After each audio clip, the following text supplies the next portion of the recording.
with us on how you do it in Yoruba language.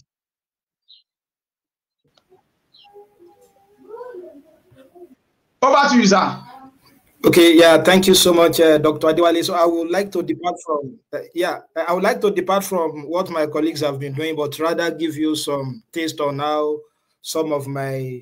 on some of the methodologies I used to use in the classroom. And Gẹ́gẹ́ ṣe rí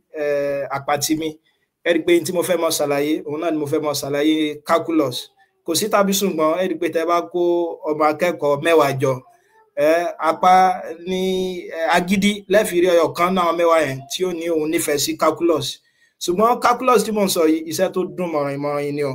Ẹ rí pé iṣẹ́ mẹ́ta gbòógì òun la mọ̀ ṣe lórí calculus yìí. So lára rẹ̀ òun náà la ń pè ní kíni o, limit of functions. So a ní differentiation, a dẹ̀ ní integration.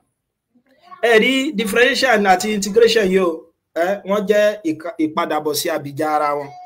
So tí a bá wọn, ẹ rí pé ẹ̀rọ kan lẹ fi ń wo ètò tẹ́ fi ń wò wá yìí o. Àwa tá ń lo ẹ̀rọ ìbánisọ̀rọ̀, àwa tá ń lo ẹ̀rọ kọ̀ǹpútà wa ni. So ẹ̀rọ tẹ́ ń lò yẹn òun la lè fi ṣàfiwé ní tí a ń pè ní function. So tí a bá wọn, àyè onílé gbà wá, ẹ rí pé function ó pín sí oríṣiríṣi ọ̀nà. So tẹ́ bá lè jan ẹ̀rọ yín tẹ́ fi ń wo ẹ̀kọ́ yìí, tẹ́ bá lè jan mọ́lẹ̀, tẹ́ bá lè ṣe bẹ́ẹ̀. Tàbí ẹ̀rọ ìbánisọ̀rọ̀ yín àbí kọ̀ǹpútà yín ni ẹ jan mọ́lẹ̀. Tó bá fi mú yín tẹ́ jan ẹ̀rọ tẹ́ fi ń wo ẹ̀kọ́ yìí mọ́lẹ̀, ohun tẹ́ ṣe yẹn ni ẹni tí ẹ ṣe kí ni o, ẹ ti differentiate. Ọ̀nà tẹ́ máa gbà máa dá fóònù yẹn padà sí ìpìlẹ̀ tó wà kó tó di pé jan mọ́lẹ̀, òun là ń pè ní integration. Ẹ rí, la fi máa ń pa òwe kan nínú ìṣirò yìí o, wípé ẹni tí ó bá mọ̀ bó ṣe lè integrate kó mọ̀ differentiate. Ìtumọ̀ náà ni pé tó bá mọ̀ bó ṣe lè tún nǹkan ṣe, mọ́ bá jẹ́ o. Àpẹẹrẹ tí ó jòyè wa lélẹ́yìí, ká pé fóònù wa eléyìí tá mú lọ lélẹ́yìí, tá pè ní function 3x² plus 5s plus 9. So tí a bá wọn, mo sọ fún wa pé tá bá jan fóònù yìí mọ́lẹ̀, in tá ṣe òun náà ni pé kí ni o, and differentiate. Ẹ rí pé in tí a pè ní derivative wa o, a lè kọ gẹ́gẹ́ bí f prime of x, tàbí ká sọ pé dy dx, òun náà ni derivative, òun náà ni differential coefficient. So tí a bá wọn, ṣe pé lákòótán náà ni pé tó bá jẹ́ pé bá ní y mi, tó bá jẹ́ x raised power n,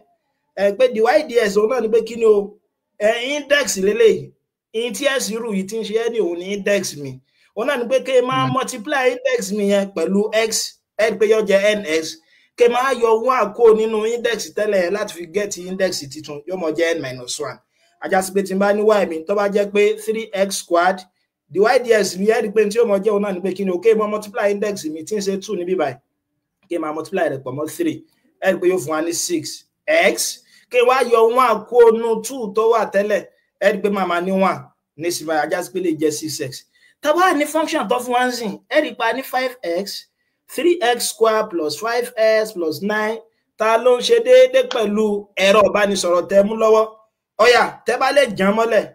intention náà ni pé kí ni o, and differentiate, òun ni pé ẹ fẹ́ fi differentiation ganu sí nìyẹn. Ẹ rí pé òun náà mọ̀ jẹ́ kí ni o, ká multiply in the addition àti ìtumọ̀ náà ni pé tí n bá ní f of u plus v, so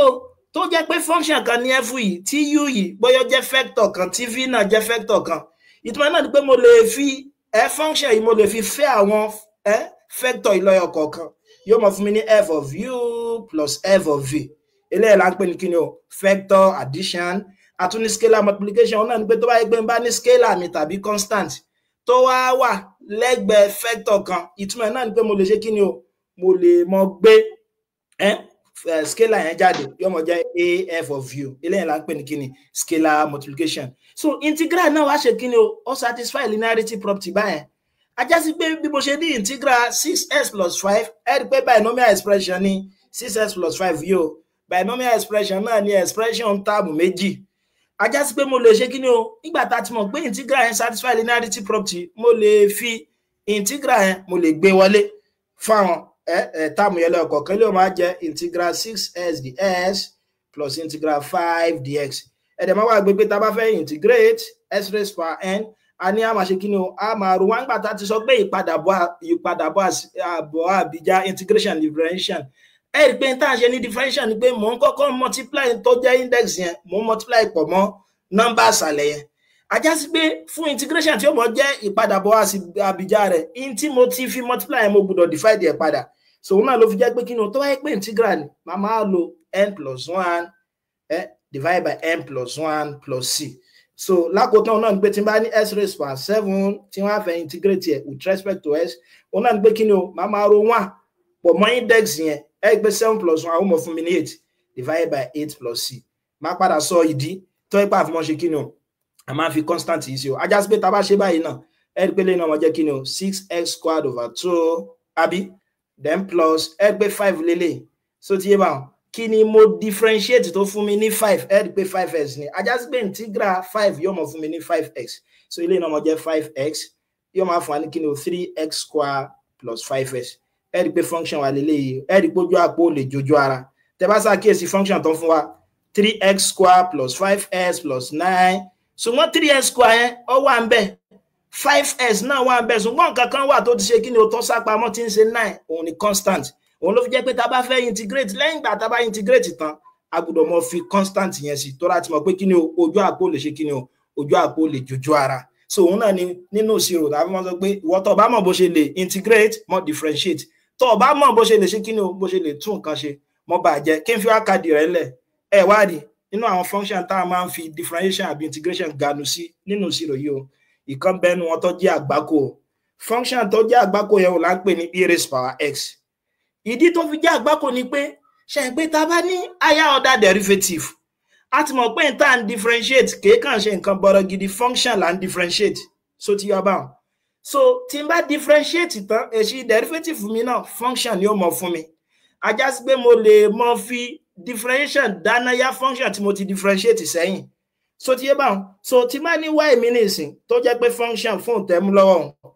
tẹ bá jẹ́ mọ́lẹ̀ lákọ̀ọ́kọ́ a máa ní dy dx òun là ń pè ní first order derivative tẹ bá tún mú sókè padà tẹ tún jẹ́ mọ́lẹ̀ lẹ́lẹ́kejì a máa ní d squared y dx squared òun ní second order derivative a lè ní third order derivative fourth order iye ìgbà tẹ bá rí kẹ́ differentiate ẹ̀ báwọn so ti yé báwọn ṣùgbọ́n èèmọ̀ tó wà nínú function tí mo pè ní àgbákò yìí àwọn ní ọmọ ìdí tó fi jẹ́ àgbákò nísìn ni pé iye ìgbà tẹ́ ẹ bá rí tẹ́ fi derivative ganu sí tàbí tẹ́ fi derivative dánáyà nǹkan kan náà ni ó mọ̀ fún wa ẹ rí pé tí n bá ní y mi ó jẹ́ e raised power s dy ds mi tí n bá jẹ́ ọmọdé lákọ̀ọ́kọ́ e raised power s náà ni ó fún wa tí n bá tún wá second order derivative mi ò ní pé mo tún mú sókè mo tún jẹ́ ọmọdé lẹ́lẹ́kejì e raised power s ni tẹ́ bá ń differentiate ẹ̀ nígbà àgbà báyìí tẹ́ differentiate d100 y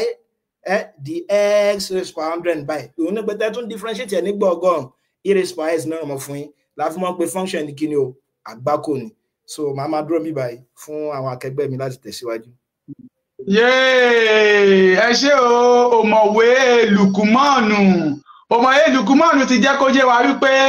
tó o bá ti lè ṣe kíni o tó o bá ti mọ bó ṣe lè integrate má ṣe kíni o má differentiate Ọlọ́run ọba á túbọ̀ máa fi ọgbọ́n ìmọ̀ àtòye á túbọ̀ máa fi kún ìmọ̀ yín o ìmọ̀ yín ò ní dòbù lágbára Ọlọ́run o. Wonderful people joining us across the globe.